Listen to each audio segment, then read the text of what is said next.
पौराणिक कथाओं के अनुसार माता अंजनी अपने पूर्व जन्म में इंद्रराज के महल की अप्सरा थीं और उनका नाम पुंजकस्थला था। वह रूप में आकर्षक और स्वभाव से काफी चंचल थी और अपनी इसी चंचलता के कारण उन्होंने एक बार एक ऋषि के साथ अभद्र व्यवहार किया था। तब ऋषि ने क्रोधित होकर उन्हें श्राप दिया कि तुम अगले जन्म में वानरी का रूप लोगी। इस श्राप को सुनकर अप्सरा दुखी हुई और ऋषि से क्षमा मांगने लगी। फिर ऋषि ने उन्हें क्षमा करते हुए कहा कि तुम्हारा वानर रूप परम तेजस्वी होगा और तुम एक यशस्वी पुत्र को जन्म दोगी। तपस्या में लीन ऋषि से श्राप मिलने के पश्चात एक दिन पुंजकस्थला से इंद्रदेव ने मनचाहा वरदान मांगने के लिए कहा।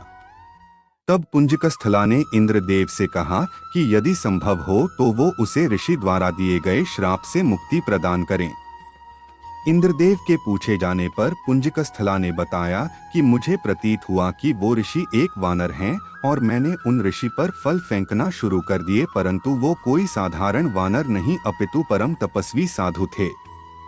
मेरे द्वारा तपस्या भंग होने के कारण उन्होंने मुझे श्राप दिया, जब भी मुझे किसी से प्रेम होगा तो मैं वानर का रूप धारण कर लूंगी। सुनने के बाद कहा कि तुम्हें धरती पर जाकर निवास करना होगा, वहां तुम्हें एक राजकुमार से प्रेम होगा जो तुम्हारा पति बनेगा।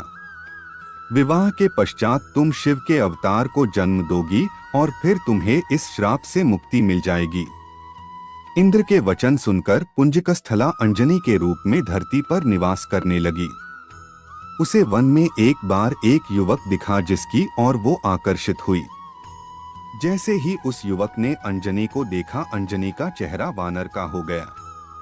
अंजनी ने युवक से अपना चेहरा छुपाया।